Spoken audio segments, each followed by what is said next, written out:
어찌하여 그에게 보내었느냐.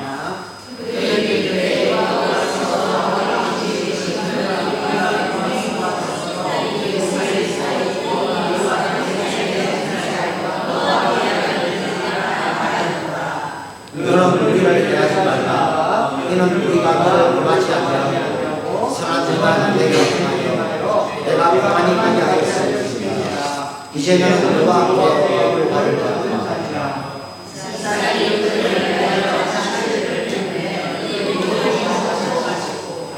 지금 저기에 일어나 서로 명상하는 후에 그 사이 그들을 보내며 그들이 편안히 걷더라.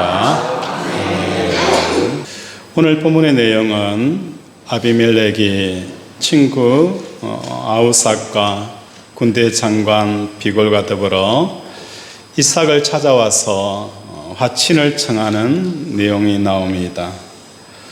27절에 보면 화친을 칭하러 온 아비삭을 향하여 이삭은 이렇게 말합니다.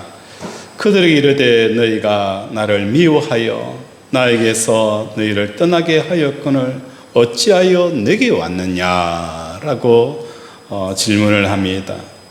그러니까 그들이 이렇게 말씀합니다. 여호와께서 너와 함께 계심을 우리가 분명히 보았으므로 라고 표현이 되어져 있다는 거예요. 여기서 아비삭은 영적인 사람이 아니에요. 신령한 사람이 아니에요. 영적으로 보이지 않는 하나님을 볼 수 있는 그런 사람이 아니에요. 아비삭은 보이지 않는 하나님, 그러나 누굴 통해서 하나님을 보게 되어진 거예요? 이삭을 통하여서 하나님을 보게 되어진 거예요. 도대체 이삭과 함께 계시는 그 하나님을 아비삭이 어떻게 보았느냐? 이 점에 대해서 많은 주석학자들은 이렇게 설명을 합니다.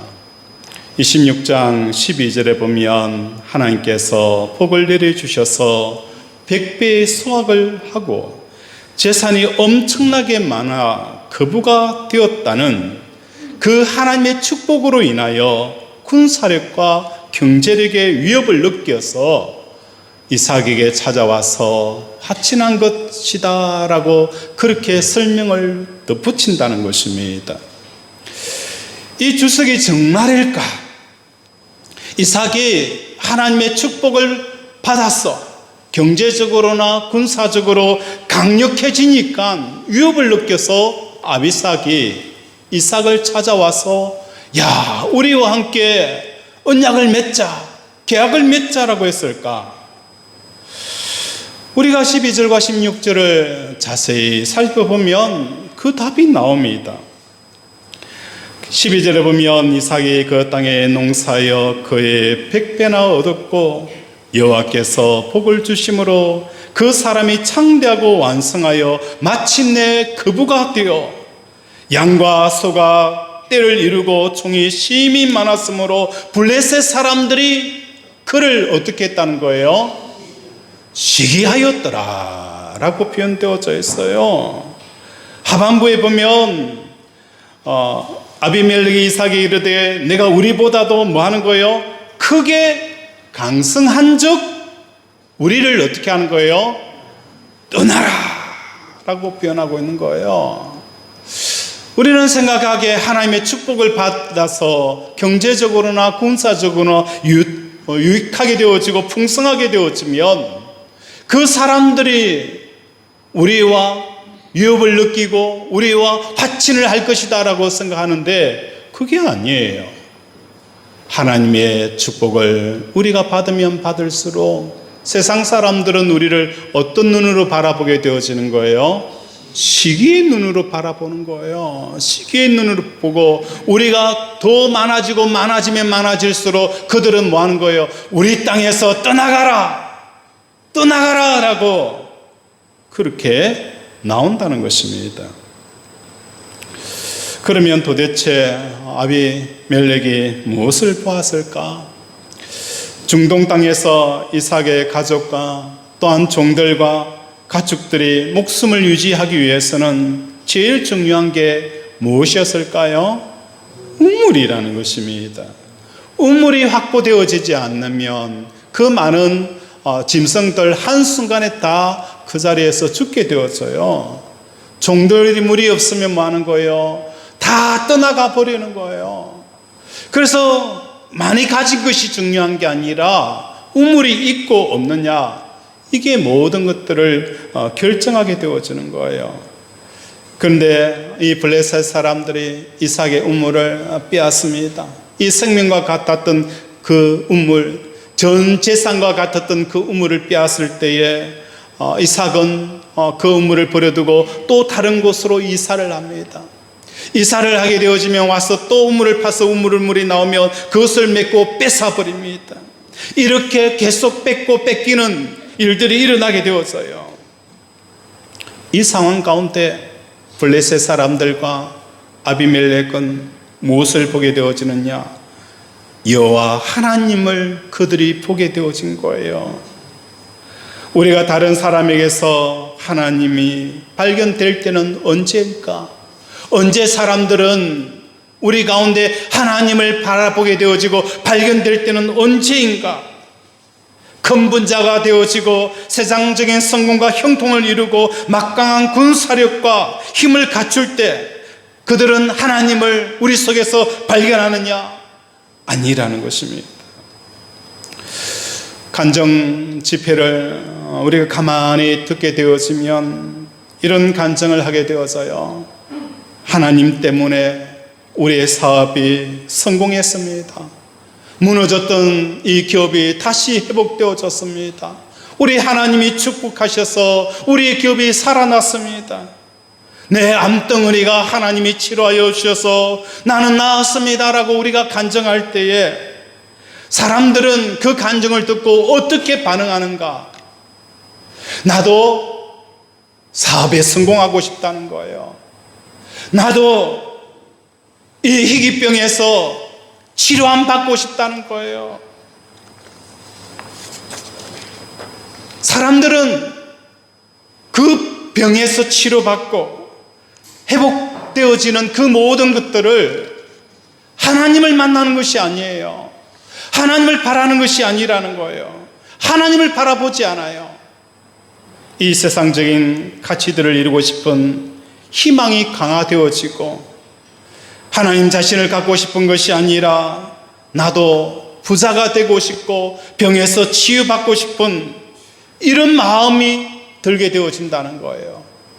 그래서 어찌 보면 하나님의 축복과 하나님의 은혜를 간증하는 그 자리는 또 다른 뭐가 되어지는 거예요? 우상 숭배지가 되어진다는 것입니다.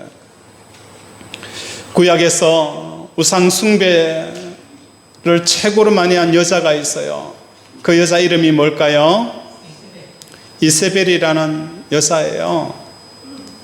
우리가 이세벨에 대해서 손가락질을 하지만 이세벨을 깊이 연구해 보면은 참 재미있는 일이 드러나게 되어서요.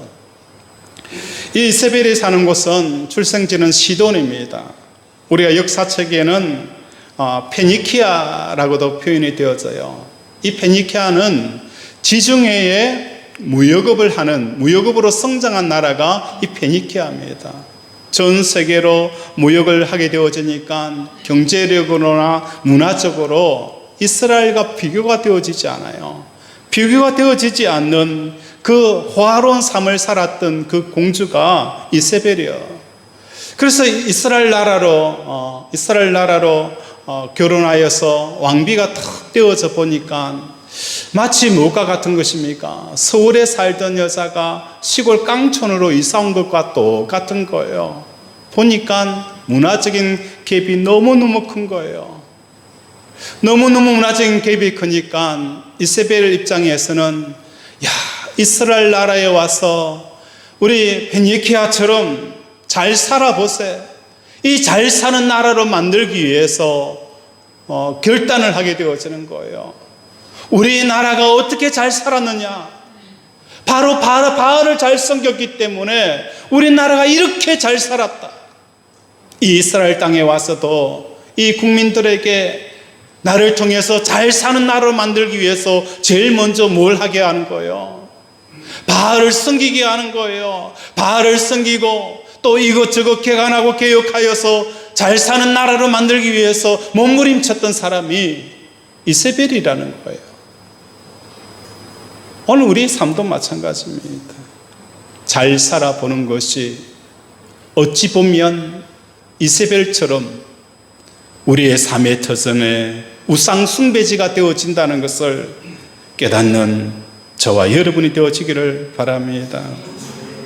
하나님 한 분을 갖고 싶어하는 사람이 아무도 없어요.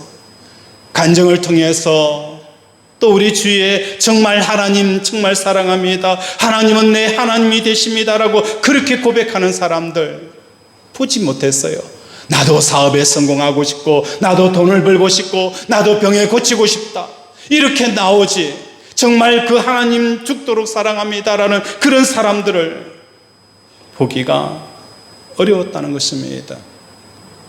사도 바울이 되어지기 전까지 사울 청년으로 있었어요. 이 청년의 눈에 스데반 집사를 보면서 그 속에 무엇을 발견하였을까? 성경 심리학자들은 사울이 바울이 되기 전에 이 다메섹의 놀라운 하나님의 기적을 체험하기 전에 회심의 순간 전에 있었던 한 사건을 꼬집습니다. 그게 뭐냐? 스데반의 순교 현장이라는 것입니다. 사울은 젊은 시절에 혈기가 등등하여서 예수 믿는 사람들을 결박하고 죽이기 위해서 다녔습니다. 그래서 스데반의 이 순교 현장을 보게 되어졌는데, 그때 이 사울이라는 청년의 눈에 많은 사람들에게 돌 팔매를 맞아가며 죽어가는 그 스데반의 얼굴에 천사의 얼굴처럼 빛나는 것을 보면서 자기 자신에게 질문을 했을 것입니다. 나는 과연 저 순간에 웃을 수 있을까? 얼굴이 빛날 수 있을까? 기뻐할 수 있을까? 저들을 위해서 용서의 기도가 나올 수 있을까? 내가 일평생 유대교에 종사하고 유대교에 빠삭하고 유대교에 올평생 섬겼던 그 유대교의 신앙으로 내가 스데반처럼 저런 상황에 되었을 때에 나도 과연 그들을 용서하고 천사의 얼굴처럼 빛날 수 있을까? 이 질문을 젊은 사울이 하였을 것입니다. 그러면서 스스로 답을 내립니다. 나는 이 유대 종교 갖고는 절대로 저들을 용서할 수 없어. 저 순간에는 나는 도끼로 오르고 어떻게 하면 복수할 것인가 라고 그렇게 생각하지 스데반 집사처럼 웃을 수가 없어. 그러면서 그 마음속에 뭐가 생기기 시작한 거예요? 유대교에 대한 그 굳었던 마음들이 금이 가기 시작한 거예요.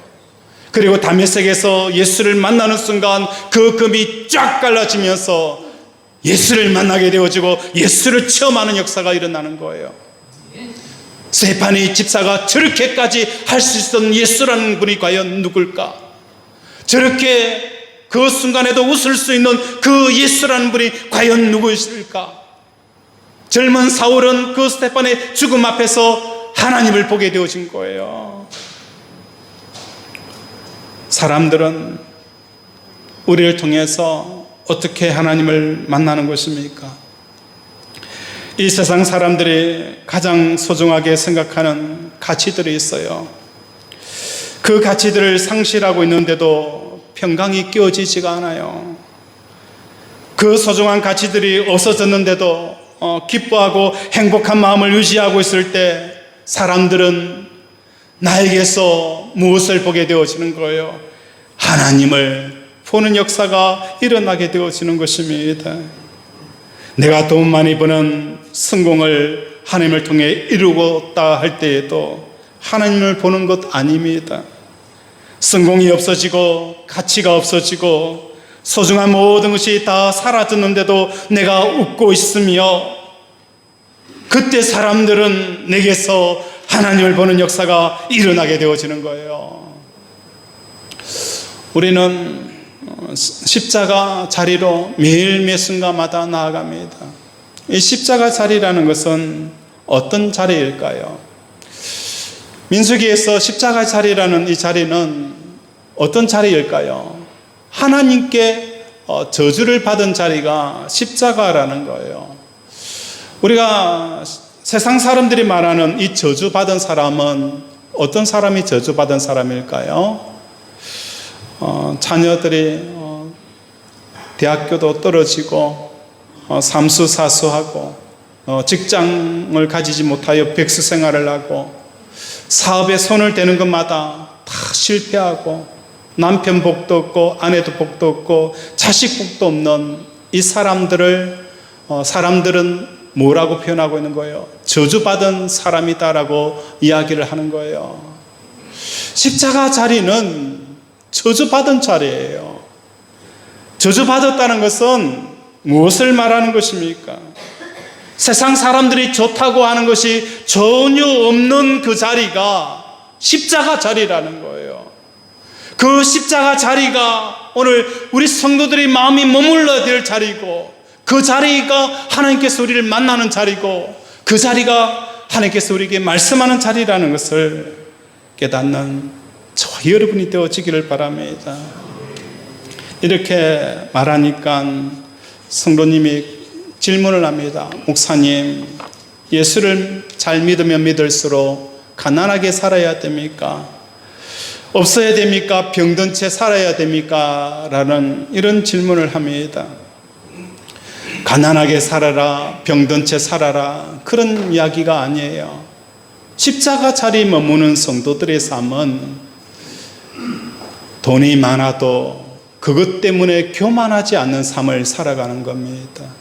돈이 많이 있어도 돈 때문에 교만하지 아니하고, 가난하더라도 가난 때문에 마음이 움츠리지 아니하고, 명예가 높다라고 하여서 그 힘을 의지하여서 마음대로 휘두르는 갑질하는 그런 사람들이 아니라는 거예요. 우리는 돈이 많든지 돈이 없든지 그 돈의 영향력에 전혀 방해를 받지 않는 삶을 살아가는 것이 성도의 삶, 십자가에 머무는 사람들의 삶이라는 거예요. 수천 수만 사람들의 사람을 의지하지 않는 거예요. 얼마든지 사람을 의지할 수 있는 상황 가운데서도 사람을 의지하지 않는 삶을 살아가는 것이 십자가에 마음이 머무는 사람들의 삶이라는 거예요. 천만인이 밀어주더라도 하나님이 아니라고 하면 아니라고 할 수 있는 사람, 천만인이 노라고 하더라도 밀고 나갈 수 있는 사람, 그 사람이 뭐 하는 거예요? 십자가에 머무는 사람이라는 거예요. 돈 때문에 웃지도 않고 돈 때문에 울지도 않습니다. 자녀가 잘 됐다라고 해서 자랑하지도 아니하고, 자녀가 잘못되었다라고 마음에 우울해하지도 아니하는 이 사람이 누구예요? 십자가의 마음이 머무는 사람이라는 거예요. 우리 주님께서는 스스로 그 십자가에 달려서 돌아가셨다는 것입니다. 그 자리가 뭡니까? 오늘날 오고 가는 모든 사람들이 십자가에 달린 예수를 통해서 누구를 보게 되어지는 거예요? 하나님을 보는 역사가 일어나는 겁니다. 십자가에 달린 그 예수를 통해서 많은 사람들이 하나님을 만나게 되어진다는 거예요. 얼마든지 로마 병정들과 로마를 휩쓸을 수 있는 그 힘과 권세가 예수에게 있었어요.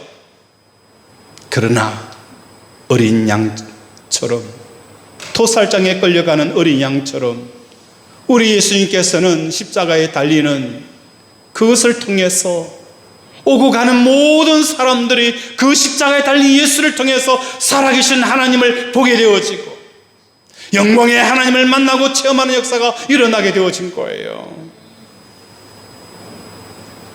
우리는 아비멜렉이 이삭을 향하여 이렇게 물어볼 수가 있습니다. 이삭아, 너 중동 땅에서 우물이라는 것이 얼마나 치명적으로 중요한지 알고 있지 않느냐?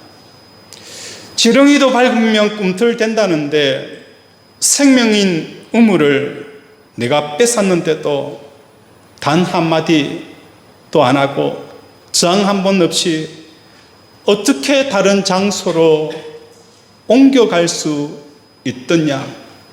어떻게 해서 그런 마음이 생기더냐? 우물을 빼앗길 뿐만 아니라 그곳에서 쫓겨났다는 것은 무엇을 말하는 거예요? 가뭄이 들었을 때 100배의 소출을 내었던 그 밭도 빼앗겼다는 거예요. 우물은 며칠 들어서 파면 되지만 이 밭은 경작하기가 쉬운 게 아니에요. 옥토가 널린 게 아니잖아요. 우리가 밭을 경작하기 위해서는 어떻게 하죠? 돌 다 드러내야 되죠. 돌만 드러난다고 해서 되는 게 아니잖아요. 그곳에 거름을 계속 넣어줘야 돼요. 거름을 넣어서 1년 삭히고 2년 삭히고 3년 삭혀야 그때서부터 비옥한 땅이 되어져서 많은 소출을 낸다는 거예요. 하루아침에 밭이 풍성한 밭이 된다는 것은 하루아침에 되는 게 아니에요.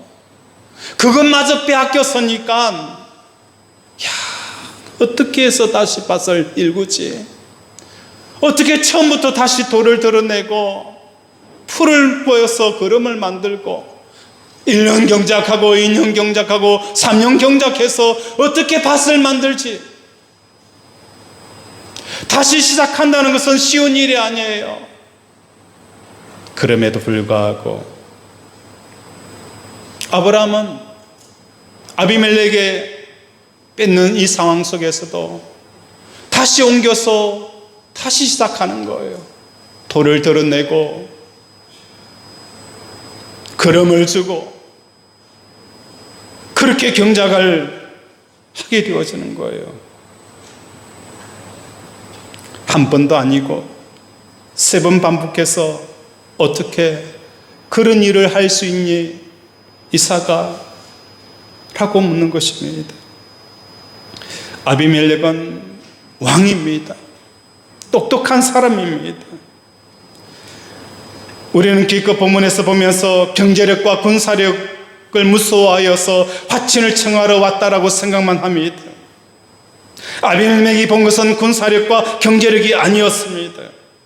이삭의 한 사람 마음속에 이 세상을 이기고 있는 그 힘을 본 것입니다. 세상을 이긴다는 것이 무엇입니까?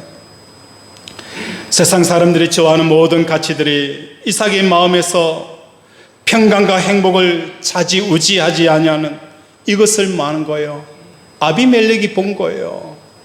세상 사람들이 그렇게 귀하게 여기는 돈과 명예와 그 모든 자랑거리, 그것에 의해서 그 마음속에 평강과 행복과 기쁨이 좌우되지 않는 그 모습을 아비멜렉이 보게 되어진 거예요. 정말 하나님 믿지 않지만은 또 대단한 사람인 거예요. 저 사람은 왜 저럴까? 어떻게 저럴 수 있을까? 그래서 물어보는 거예요. 이삭아, 우물을 빼앗기고도 정말 행복하냐? 우물을 빼앗기고도 이삭이 사면은 평강이 보여지는 것입니다. 그걸 보면서 아비멜렉은 소름이 돋는 겁니다. 소름이 돋을 뿐만 아니라 전율이 흐르게 되어지는 거예요. 그 속에서 뭘 느끼는 거예요? 경외함마저 느끼게 되어지는 겁니다.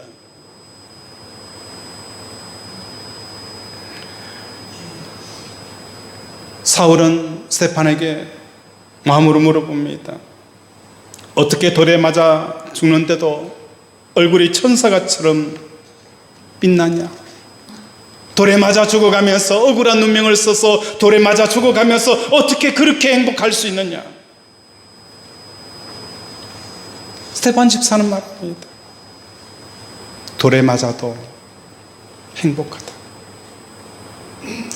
하늘이 열리고 목숨보다도 생명보다 더한 그 하나님의 나라를 보게 되어지니 새 생명을 얻게 되어지니 스데판 집사는 기뻐할 수밖에 없었다는 것입니다.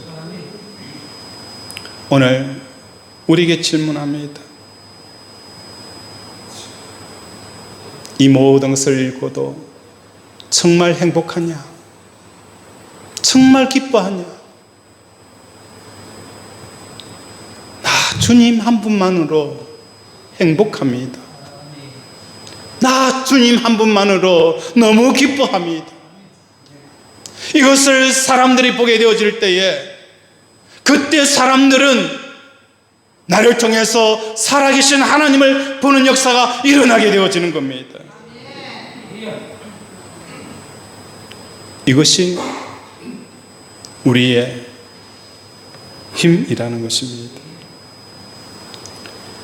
세상의 가치가 사라진 그 상황 속에서도 행복을 유지하는 성도들을 보며 그동안 논리와 과학과 이론을 들이대면서 교회 나갈 이유가 없다, 예수 믿을 수 없다, 믿을 필요가 없다라고 그렇게 말하는 그 사람들이, 그 젊은이들이 세상의 모든 가치를 빼앗겼음에도 불구하고 평강과 기쁨을 잃어버리지 않는 그 한 성도, 그 성도 한 사람 한 사람 보면서 그의 이론이 깨어지고 그의 논리가 무너져 버리며 하나님을 믿는 역사가 일어나게 되어진다는 것입니다.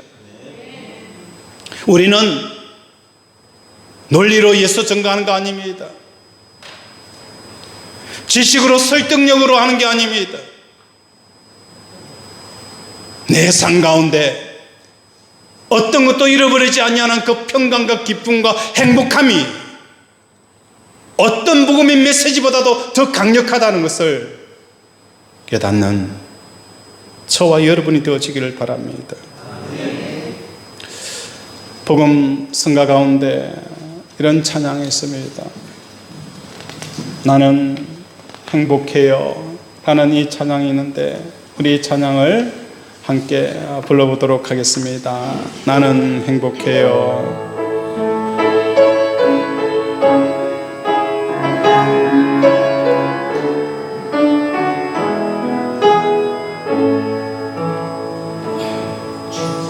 주님 한 분 밖에는 나는 사람 없어요. 가슴 깊이 숨어 있는 주를 사랑하는 마음, 주님 한 분 밖에는 기억하지 못해요. 주를 만나 끝나 울며 고백하던 말, 나는 행복해요. 제사함 받았으니 아버지 품 안에서 떠나 살기 싫어요. 나는 행복해요. 사랑이 샘솟으니 이 세상 무엇이든 채우고 떠나. 주님 한 분 밖에는 사랑할 리 없어요. 한 분 밖에는 사랑할 리 없어요. 할 리 없어요. 작은 가슴 뜨겁게, 작은 가슴 뜨겁게 주님 피가 흘러요. 피가 흘러요. 주님 한 분 밖에는 약속한 이 없어요. 약속한 이 없어요. 나를 믿고 따르는 자, 나를 믿고 따르는 자, 반석 위에 서리라, 위에 서리라. 나는 행복해요, 행복해요. 제사 받았으니 아버지 품 안에서 떠나 살기 싫어요.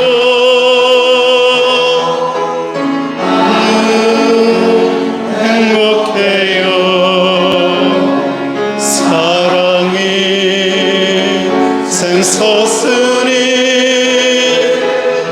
이 세상 무엇이든 채우고 떠나요.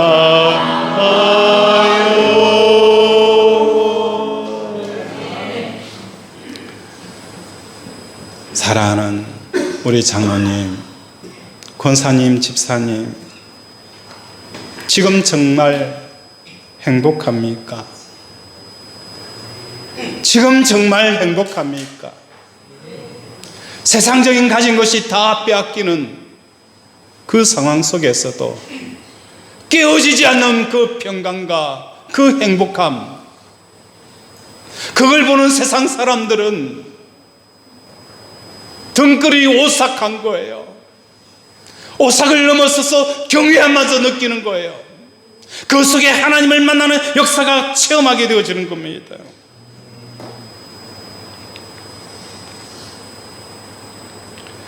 우리 사랑하는 권속들의 삶 가운데 이 찬양처럼 나 정말 행복합니다, 이 고백을 이 시간 하나님 앞에 찬양으로, 어떤 사람은 찬양으로, 어떤 사람은 기도로 다시 한번 이 찬양을 하도록 하겠습니다.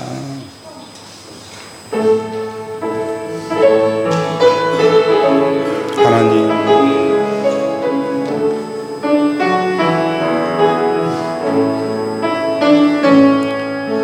주님 한 분밖에, 하나님 주님밖에 없습니다.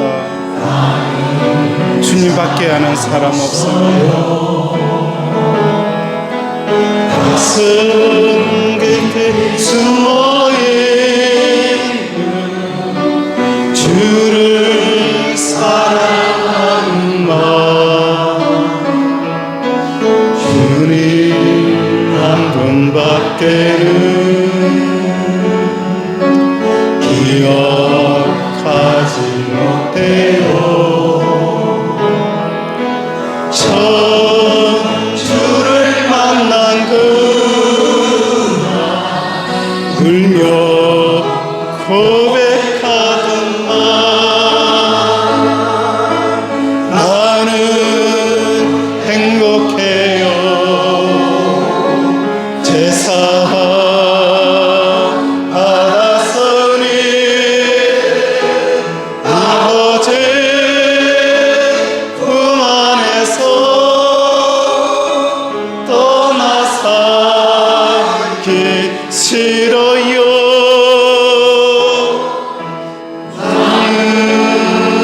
행복해요. 사랑이 샘솟으니 이 세상 무엇이든 채우고 떠나. 우리 반주는 하시고 우리 함께 기도하겠습니다. 아버지, 이 시간 주님 한 분밖에는 아는 사람 없어요.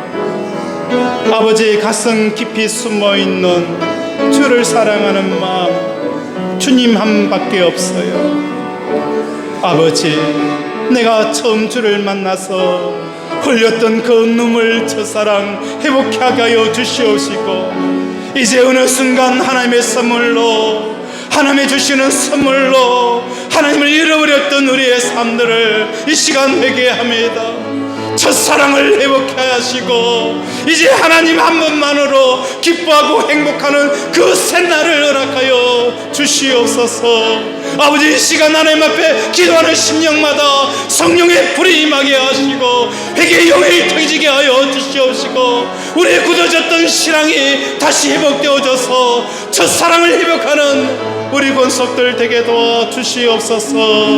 아버지, 긍휼히 여겨 주시옵소서. 불쌍히 여겨 주시옵소서. 하나님, 오늘 우리 잃어버린 하나님의 첫사랑을 회복해 하여 주시옵소서. 하나님 한 분만으로 행복해하는 이제 새로운 인생을 살아가게 하시고 새 노래를 부르게 하시고 새 에덴의 삶을 살아가는 우리 권속들 되게 도와 주시옵소서. 이 시간 우리의 아픈 곳에 믿음으로 손을 얹습니다. 그가 찔림으로 우리가 나음을 얻었고 그가 채찍에 맞음으로 우리가 고침을 받았던 것처럼 예수 그리스도의 피를 의지하여 이 시간 명하노니 암덩어리는 녹아내릴지어다. 내부종은 치유될지어다. 호흡기 질환, 관절염, 피부 불면증, 불면증, 부인병 깨끗하게 나을지어다. 코로나가 떠나갈지어다. 피부병이 치유될지어다. 관절염이 치유될지어다. 아픈 다리가 나을지어다. 오늘도 우리를 치료하여 오심을 감사드리오며 예수 이름으로 기도드립니다. 아멘.